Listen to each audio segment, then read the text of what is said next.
সরকার ছাড়া বৈষম্যমূলক কিছু প্রতিনিধির মাধ্যমে আমরা করতেছে না, ইমাম পরিষদের এইভাবে চলুন।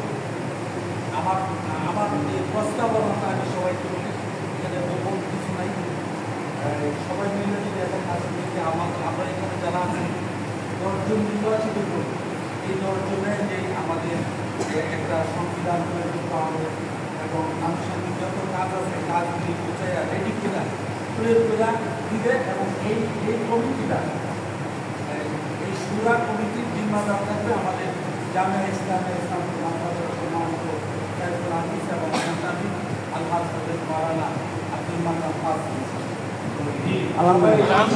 আলহামদুলিল্লাহ আলহামদুলিল্লাহ।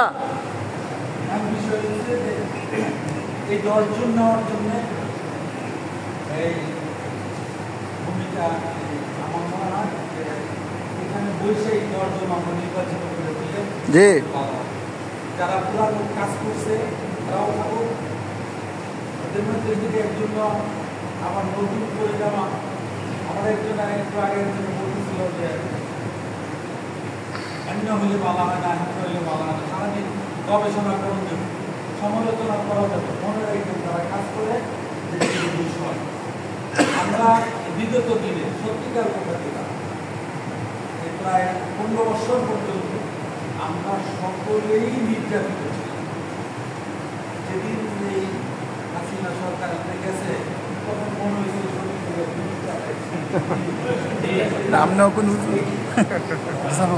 এত বড় একটা দল 16 বছরে পারে নাই খালেদা জিয়া চিকিৎসার জন্য বিদেশ পাঠাইছে।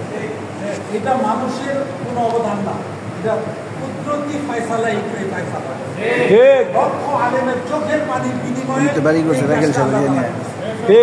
আমি একটা জিনিস যেটা অনুরোধ করবো, এটা ফয়সালা আল্লাহর হস্তে মসজিদে বসে বসে আমি কখনো কোনো আলেমের বিরোধ করি, অন্য মানুষেরটাও করি না, আলেমের কোনো বদনাম আমি করি। আপনাদেরকে অনুরোধ করবো, অন্তত কোনো আলেম যদি জঘন্য অন্যায়ের পরে আল্লাহ তাআলা কিয়ামতের ময়দানে ওই আলেমের পর্দা দিয়া পিছনে নিয়া মানুষের সামনে বেইজ্জতি না করে বিচার করবে। তাহলে আল্লাহর ভালোবাসাও আমাদের জন্য আছে। কিন্তু আফসোস একটা জিনিস, আমাদের ভালোবাসা আমাদের মধ্যে নাই। আমরা আমাদেরকে চিনি না, আমরা আমাদেরকে জানি না, আমাদেরকে বুঝি না, আমরা যে কে, আমাদের ঐতিহ্যটা কি শিবপুরে আছে? শিবপুরে একটা মুরব্বী আলিম নাই, এটাকে শিবপুরে কন্ট্রোল করবে কেউ নাই। যারা আছে এরা এরকম বুঝেন না, বয়স কম, ছোট মানুষ, ইনশাল্লাহ আস্তে আস্তে বয়স হবে, আরো বুঝবে। তো আমি আপনাদের সকল অনুরোধ করবো, আমরা সব বিপদ আবেদ বাদ দিয়া পরবর্তীতে যে মনে করেন একটা কল্যাণ কাজ করবে কিনা, একটা সংবিধান করতে হবে, কিভাবে ইমাম পরিষদ চলবে, উপদেষ্টা তারা থাকবে, উপদেষ্টা মন্ডলীরা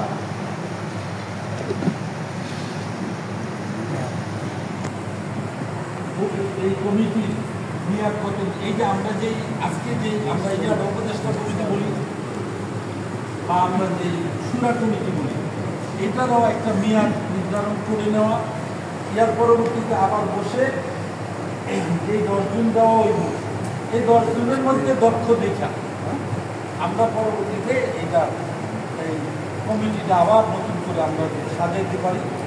আমরা সকলে ইমাম বিভিন্ন মসজিদের দায়িত্বে, মাদ্রাসার দায়িত্বে আছে, একটা লম্বা সময় বৃষ্টি বাদলের মধ্যে আসছি।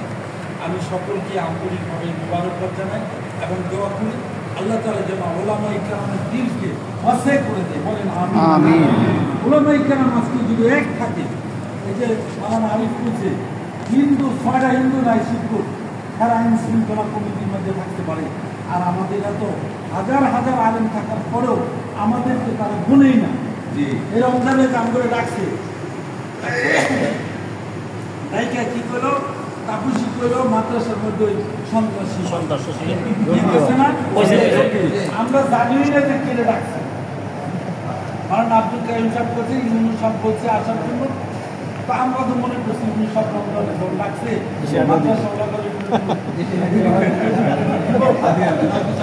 দিয়ে দিব, কিছু করতেছি ওই না, আরো কতদিন বইকে আমরা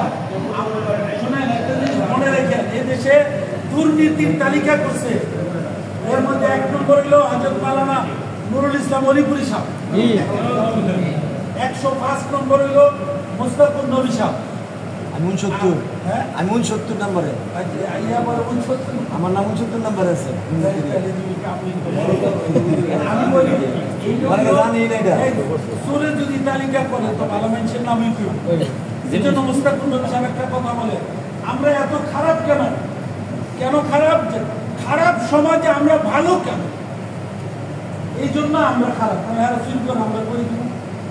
এই জন্য সেদিন মিটিং করছে, আফসোসের সাথে বলতেছি, অক্ষুণ্ণ চূর্ণই বলছে যে দূর পারে কইছে আমাদেরকে, পরে বসে কি করে আমরা বলে ওই আকাঙ্ক্ষী করি, ছাত্রদের সাথে এই বিভিন্ন রকম সমস্যা হয়। আমি আজকে ইমাম কমিটি যেটা হবে, এবং আমি ওই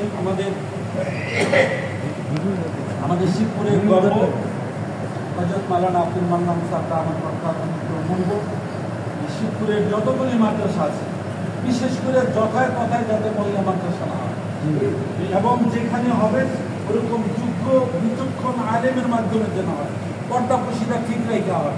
এই ইমাম পরিষদ শুধু ইমাম পরিষদ ওয়াজ করানোর জন্য না, এটা আমাদের আমাদেরকেও দেখে রাখবে, আমাদেরকে ভালোও রাখবে। এই জন্য এটা করা দরকার। এই যে অনেক মাদ্রাসায় যে চরিত্রহীন শিক্ষক পাওয়া যায়, যেগুলো এই সময় না, ওই বিপদের সময় আরেক বিপদ। মাত্র আমি তো মিটিংয়ের দিকে গেছি, এই দিকের একটা বলে হুজুরের দুইটা খারাপ, এই দিকে এই চরিত্র খারাপ। তো যাই হোক, এগুলি যেন আমরা সংশোধন করতে পারি, হুজুরের নেতৃত্বে যেন আমাদের গোটা শিল্পটা শান্তিতে থাকে, আরামে থাকে। আর এই যে মাওলানা আলিফ যে কথা বলছে, 10,000 টাকা ইমামের বেতন অনেক মসজিদে দিতে পারবে। আমরা একটা করে এমন কিছু করা উচিত যেটা ওই 10 জনে বসে করবে, যেটা সামঞ্জস্যপূর্ণ, যেটা সমাজের মানুষ দিতে পারবে না। এই মসজিদ বসেই থাকে। আমরা এরিয়া কোনো ওভার এক মসজিদ 4,000 টাকা দিতাম না, ইমাম হই নেই। আমার প্রস্তাব আপনারা না, আমি বলতেছি প্রস্তাব বেশি হতে পারে, প্রস্তাব বেশি হবে, প্রস্তাব কম হবে, প্রস্তাব বেশি হবে। 6,000 টাকা মিনিমাম হওয়া দরকার। ওই মিলামতের 10 বছর থেকে 6 গেছে, আমরা এটা নিয়ে 6 করে বেরোলে স্যার এটা একটা কত আধুনিক অবস্থায় পরে আস্তে আস্তে মসজিদ মসজিদের কন্ডিশন এখন এই 10 জনের বিষয়ে আমরা সবাই মিললে তো কেমনে করা যায় এটা